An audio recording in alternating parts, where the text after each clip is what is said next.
Welcome back to First Take. The Miami Dolphins released wideout Tyreek Hill yesterday after a season where he was sidelined for the majority with an injury. Hill injured his knee in week 4, missed the remainder of the season.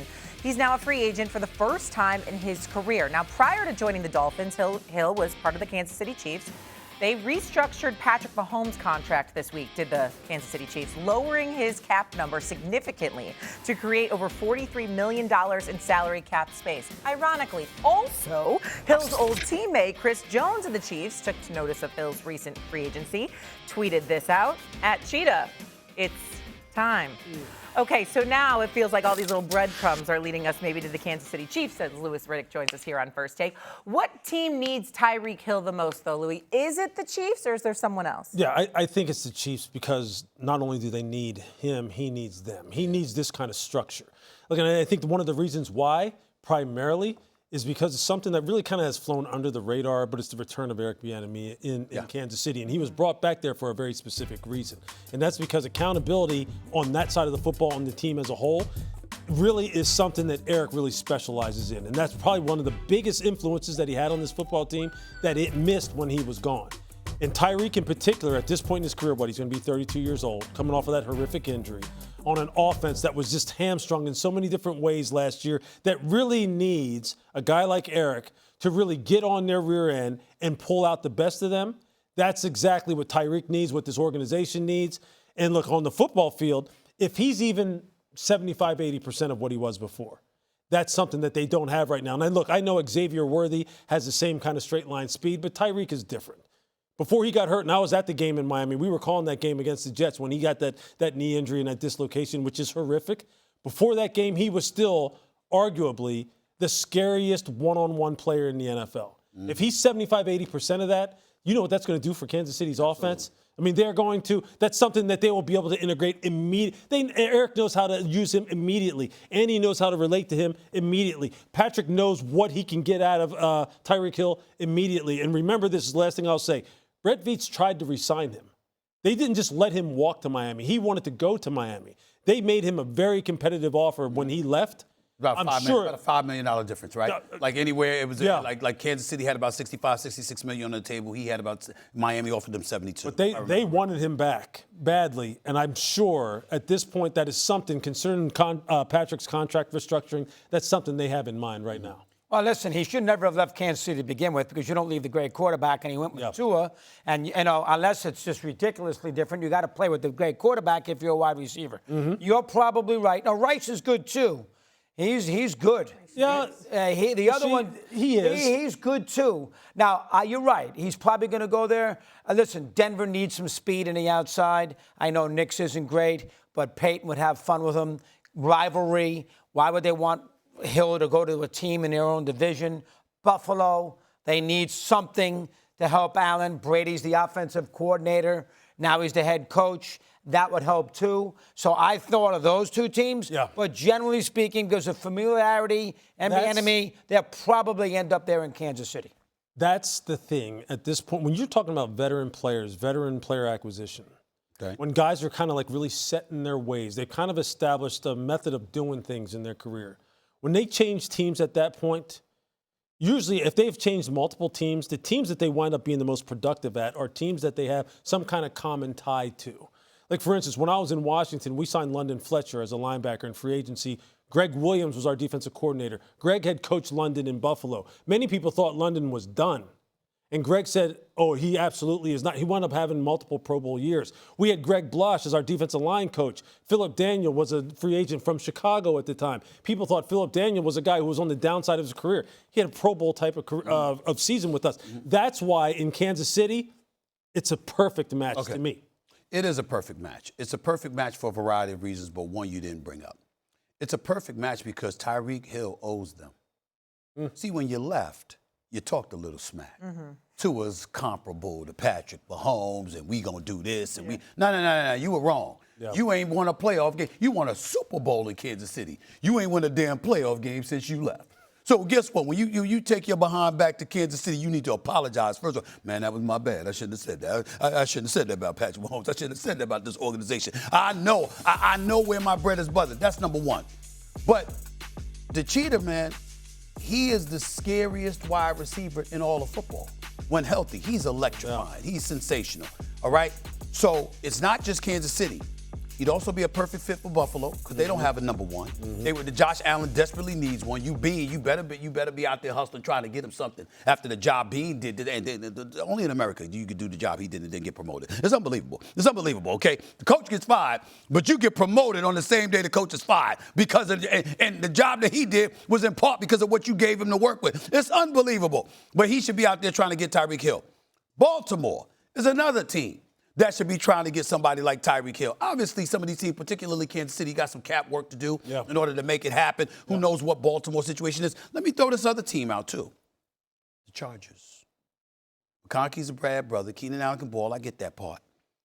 But if you got somebody like Tyreek to spread the field, imagine what that does for Justin Herbert, particularly when Mike McDaniel as your offensive coordinator, He likes him. who obviously was the head coach for Tyreek Hill these last 3 or 4 years. So all of those things work, but there's no question.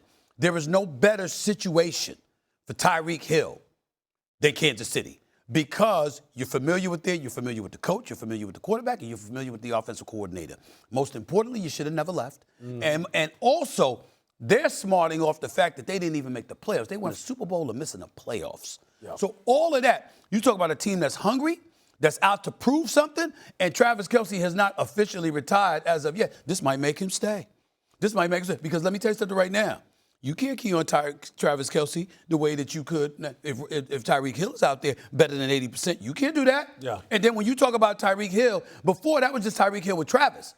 Now you would be talking about Tyreek Hill with Rice and Worthy and Travis. Damn.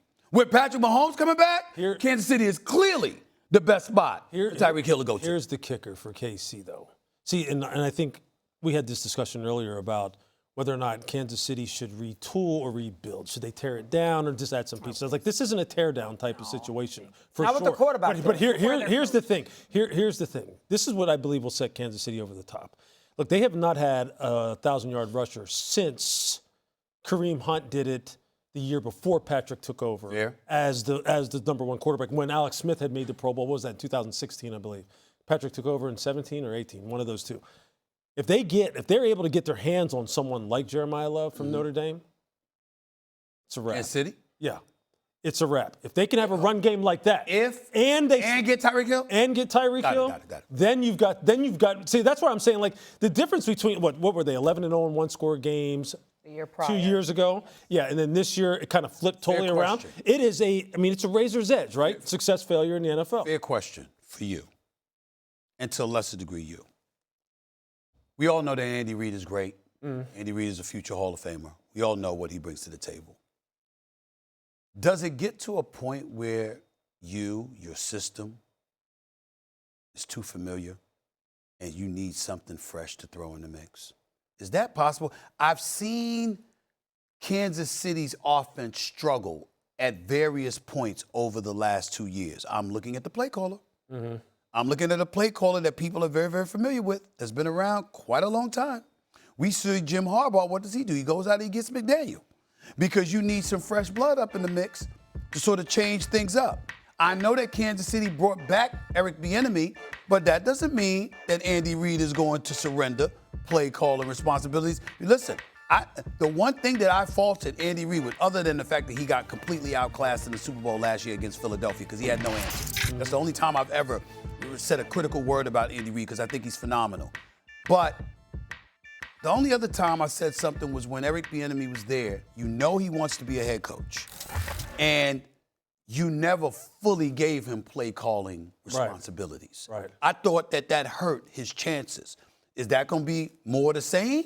Or are things going to change up and you're going to let it loose? I think that's obviously a fair question. I would assume that at this point, and I have not talked to Andy about that, but that is something I will ask him about in due time. Look, I think Andy does a great job every offseason of studying other offenses at all levels of football, whether it be high school, college, pros, and he takes stuff from everyone to try and keep the Rolodex, so to speak, refreshed and come up with new things.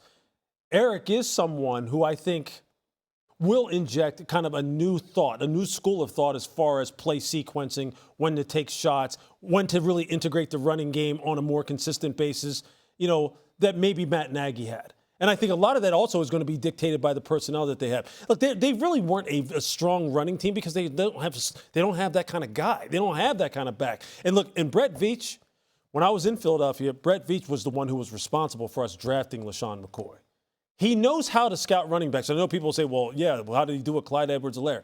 Okay, everyone misses and maybe misjudges now and then. But I'll tell you what, Jeremiyah Love, considering where they're sitting right now, will he slide down to 9? Will they be able to get a hold of him? I don't think there's any question that they have to make that a priority.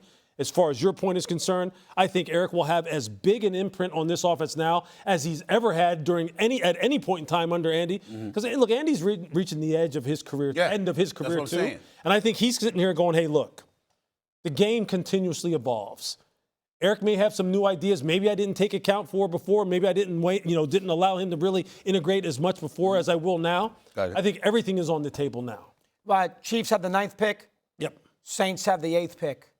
If I were the Saints, I'm drafting Love. Yeah. They have no running back. Kamara's old. They have a good defense. Our quarterback's going to be good. They have a receiver in Alave. You talking about Tyler Reddick? Riddick, yeah.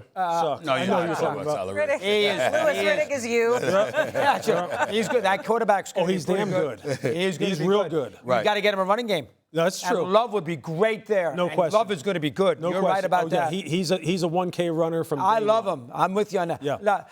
Listen. The one thing about working for Reid, even if he's not calling the plays, and you can answer this better than me, most of the coaches who get jobs are coaches who the head coach is on one system or another. Yep. McDonald, a defensive coach. Kubiak gets the Raider job. Harbaugh, sort of an offensive coach. Minter gets the Ravens job. Yeah. Nagy can't get a job because he's got to go to the Giants because he's not going to get a job because they think it's Andy Reid's offense. Sure. Right. So that's the situation that you're working with Reid. But here's one thing I want to say.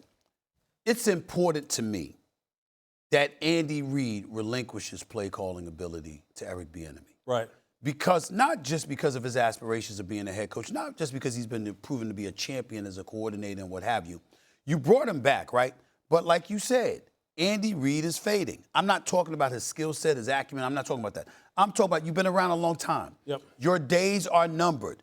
It's all right to pass that baton. Yeah. And before you pass the baton officially to him, because I'm hoping he came back because he's going to be the next head coach for the Kansas City Chiefs. That's what I'm hoping and praying for because, damn it, how many times you going to have him in the house? You clearly believe in him enough to make him an offensive coordinator. How about giving him a shot as a head coach eventually when Andy Reid wants to walk away?